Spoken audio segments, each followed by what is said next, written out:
Ito ang reading mo, Aries. Welcome back to our channel. Naway nasa mabuti kayong kalagayan.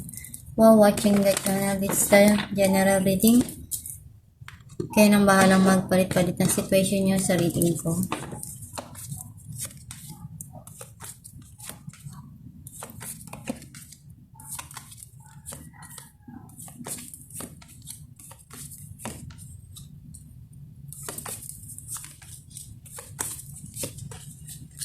At the bottom of the deck, Wheel of Fortune.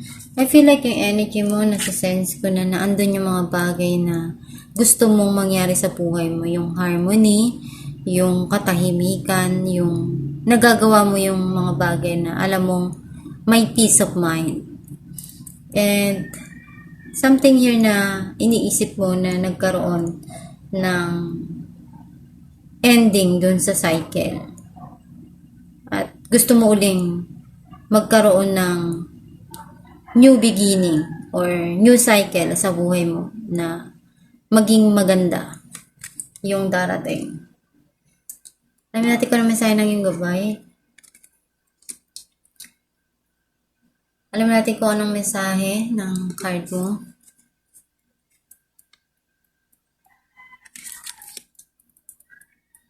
Ang mensahe ng card mo, andun yung mga bagay na nagpapalungkot sa iyo. Yung mga bagay sa nakaraan na pinanghihinayangan mo, na feeling mo nawala. Pero nandun still meron pa rin natitira para sa iyo pero hindi mo lang nakikita.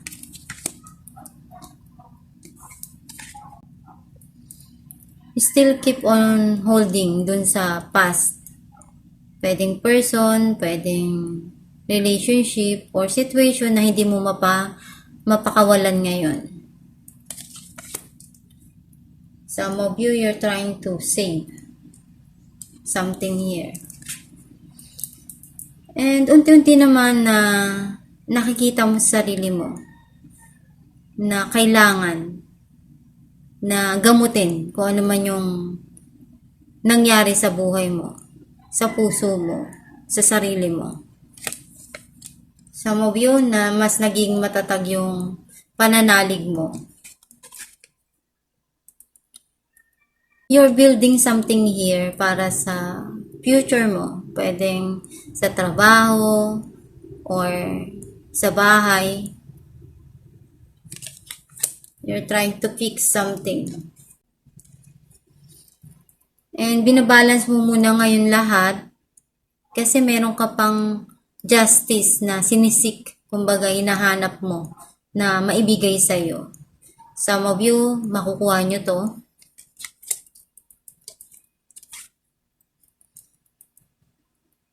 Andun yung iniisip mo na magkaroon muna ng, alam mo yung i-relax mo na yung sarili mo. Isipin yung mga bagay na maganda na nangyari sa buhay mo.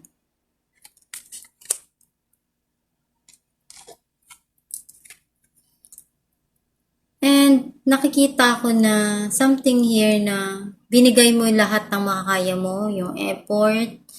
And you're thinking when, kailan ba babalik ito?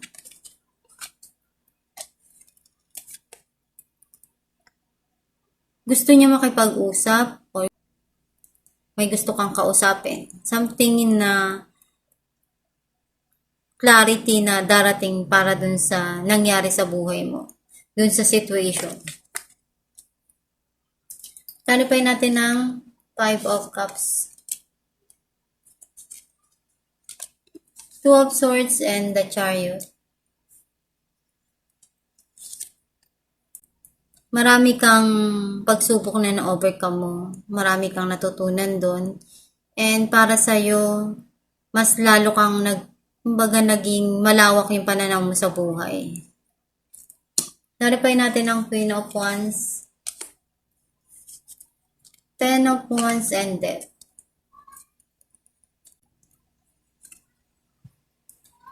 Alam mo kung ano yung responsibilidad mo.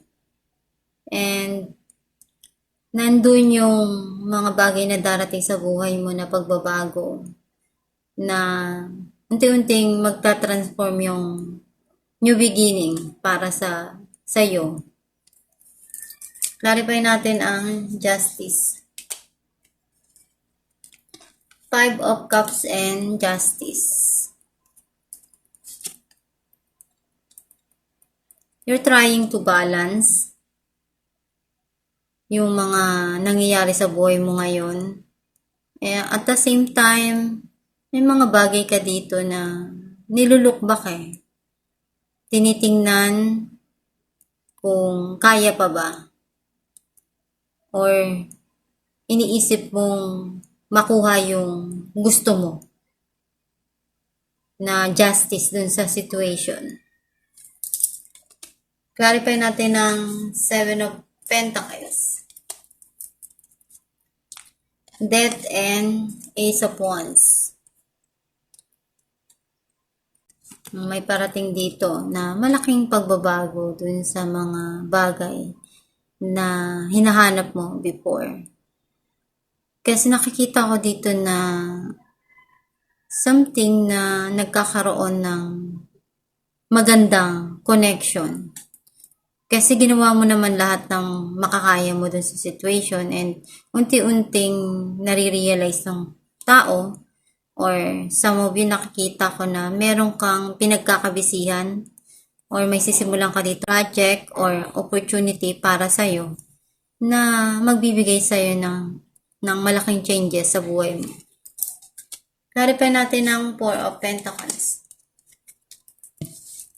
The Star and the Star.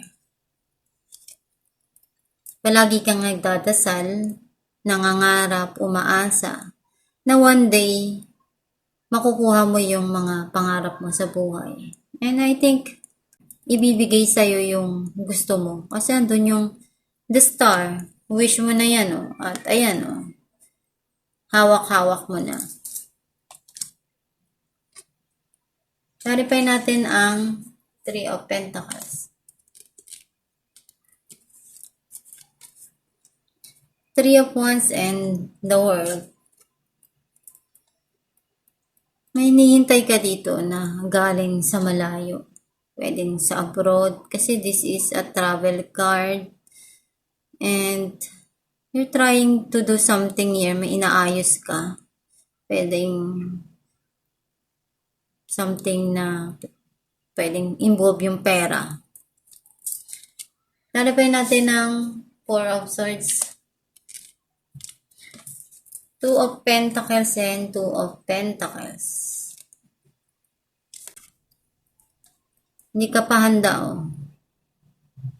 Tinatry mo lahat.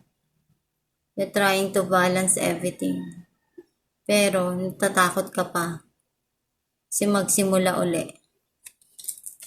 Clarify natin ang Knight of Swords. 8 of Cups and 5 of Wands. This person thinking about very emotional. Or pwedeng ikaw may mga gusto ka nang kalimutan na nangyari sa past. Nagkaroon ng hindi magandang pagtatalo or something na nag-struggle dun sa passion na yon. Kaya para sa'yo, you want to move on. You want to forget what happened in the past na para doon na rin na makuha mo yung peace of mind. Or some of you nakikita ko na may hinihintay ka dito na clarity doon sa nangyari sa passion na yun na involve ka. Or involve yung someone towards dun sa situation na yun para sa'yo. Alamin natin kung ano mensahe ng iyong gabay.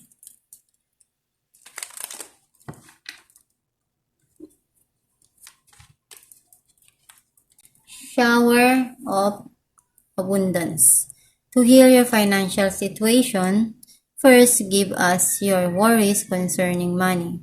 We will guide you in order to show you how to create and accept abundance. As we work together, your financial situation will heal as fast as you will allow.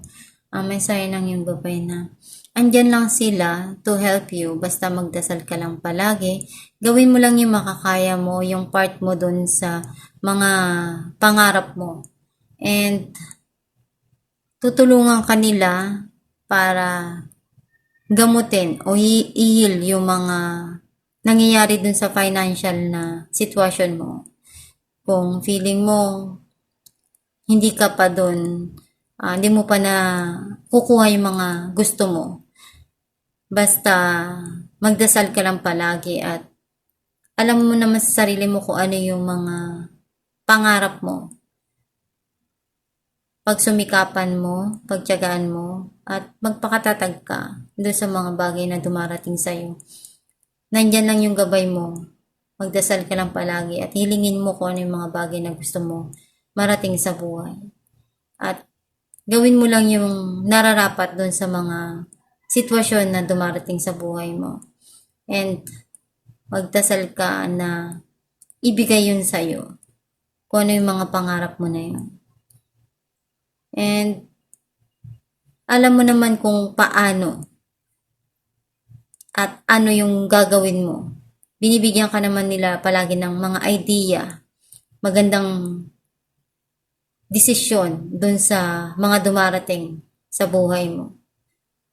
At itong yung reading, Aries, kung nakaresonate ka, kindly comment down below. Thank you for watching.